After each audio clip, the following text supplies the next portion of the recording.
Comment un État peut-il construire, de manière vraiment délibérée, son influence sur la scène mondiale? Eh bien, ce n'est pas une question de chance, mais de pure stratégie. Aujourd'hui, on va décortiquer une feuille de route assez fascinante, proposée par le think tank Cellule africaine de gouvernance Grand Impact. On va voir ensemble comment ce cadre est structuré. Alors, la toute première chose à bien comprendre, et c'est vraiment la clé de voûte de toute l'approche, c'est que le rayonnement mondial, ça n'arrive pas par hasard. Ce n'est pas un heureux accident. Non, c'est un processus qui est planifié, qui est méticuleux, un véritable programme de développement externe qui va toucher absolument tous les secteurs stratégiques d'une nation. Et pour bien illustrer cette idée de processus, le think tank emploie une métaphore très puissante, celle d'une marche. Une progression organisée, étape par étape, vers un but très clair, la grandeur nationale. Ce n'est ni un sprint, ni une simple promenade, mais bien une avancée réfléchie et déterminée. Cette marche, donc, elle est structurée. Elle est découpée en 8 stations bien distinctes, un peu comme les étapes d'un pèlerinage stratégique si l'on veut.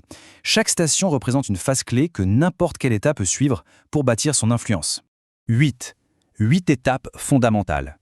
Et ce qui est crucial de comprendre ici, c'est que ces stations ne sont pas interchangeables. Pas du tout. Elles se construisent les unes sur les autres, créant une dynamique, une force qui grandit à chaque étape qu'on franchit. Alors voilà, on a ici la carte complète du voyage, ça part de la construction de l'image, ça passe par la conquête des marchés, la planification à très long terme et la mobilisation des forces internes. Gardons bien cette vue d'ensemble en tête, parce qu'on va maintenant explorer chaque phase un peu plus en détail. Allez, on attaque la première phase, on va voir comment tout ça commence. Les 2 premières stations se concentrent sur la construction des fondations, ce que le monde voit et ce que le monde peut acheter. C'est vraiment le socle sur lequel tout le reste va reposer. La première station, c'est ni plus ni moins que la bataille de la perception. Il s'agit de définir une identité nationale forte, que ce soit à travers sa culture, ses produits, son histoire, et de la communiquer de manière très stratégique, avec intensité. L'objectif, il est simple, mais il est ambitieux. Marquer les esprits à l'international et de façon durable. Ensuite, il y a une vérité fondamentale à se rappeler. À la base, les relations internationales sont avant tout des relations commerciales. Les produits et les services d'un pays, ce sont ses ambassadeurs les plus éloquents, silencieux, mais terriblement efficaces. Un commerce extérieur qui tourne bien, non seulement ça projette une image de compétence, mais surtout, ça génère les revenus indispensables pour financer les ambitions mondiales du pays. Bon, une fois que les fondations sont en place, la marche passe à un niveau supérieur. La phase 2, elle, est entièrement consacrée à l'élaboration de la stratégie de haut niveau. Là, il faut voir loin, il faut trouver l'argent et il faut savoir s'entourer des meilleurs. La 3e station, c'est celle de la vision. Ici, on ne navigue pas à vue. L'idée, c'est de commander des études prospectives pour se projeter à 25, voire 50 ans. Ça permet d'anticiper les futurs possibles, de minimiser les risques et surtout de tracer une trajectoire claire au lieu de juste réagir aux événements. C'est toute la différence entre être un joueur d'échecs et un simple pion sur l'échiquier mondial. Forcément, une vision aussi ambitieuse, ça coûte cher. C'est pour ça que la 4e station, elle, transforme la recherche de fonds en une opération professionnelle et permanente. On ne parle plus de chercher des financements projet par projet. Non, il s'agit de monter une structure dédiée qui va chasser en permanence les capitaux mondiaux, qu'ils soient privés, publics ou institutionnels.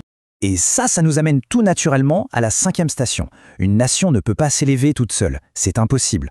Pour accélérer sa croissance, son influence, elle doit activement chercher des partenariats avec les meilleurs, les élites mondiales dans chaque domaine.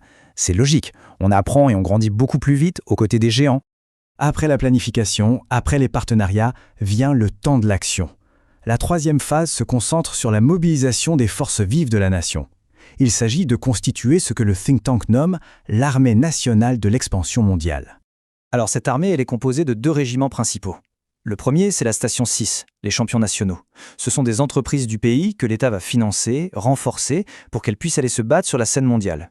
Le second régiment, c'est la station 7, les collectivités locales. En les renforçant financièrement, on les transforme en partenaires de terrain, en relais qui ancrent la stratégie au niveau local. En gros, on mobilise tout le pays, de haut en bas.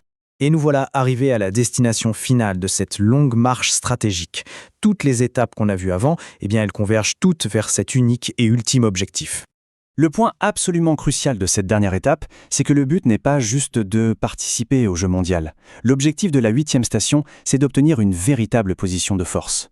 Devenir un acteur incontournable dans des domaines précis, offrir des produits ou des services si compétitifs que les partenaires étrangers ne peuvent tout simplement plus s'en passer. C'est ça, la consécration de toute la stratégie.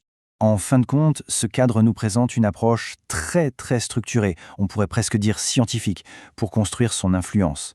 Mais la diplomatie, les relations internationales, c'est aussi un art subtil. Alors, la question reste ouverte. Est-ce que le rayonnement d'une nation est le résultat d'un plan aussi méticuleux que celui-ci, ou est-ce que ça relève davantage d'un art qu'il faut maîtriser? C'est une pensée à méditer.